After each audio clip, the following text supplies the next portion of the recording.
ballot boxes are widespread in today's elections. In the 1950s, wooden ballot boxes were used before moving on to steel ballot boxes as the nation's economic situation improved. In 1995, cardboard boxes were used for convenient transportation before plastic ballot boxes appeared in 1998.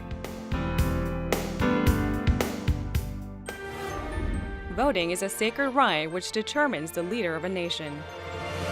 Various efforts have been made to prevent any errors or accidents. That is why the voting culture has constantly changed over time, which created interesting stories. In the late 1940s and early 50s, long, round instruments were needed for people to stamp their seals on ballots.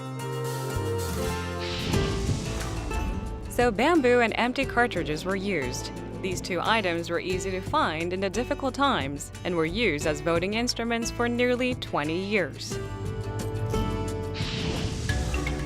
But during the 1990s, issues were raised regarding these voting instruments.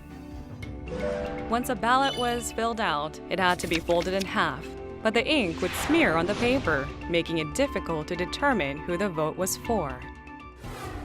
After some consideration, it was decided to add a special design to the round voting instruments.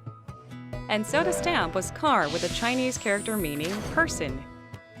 This was so that the person who the voter voted for could be easily recognized. But not long after, the shape of the instrument was changed again. Controversy arose as some people argued that the character meaning person looked like the Korean alphabet shiot, which could be associated with a certain candidate, and so the instrument was changed again to the current design where the character means to determine.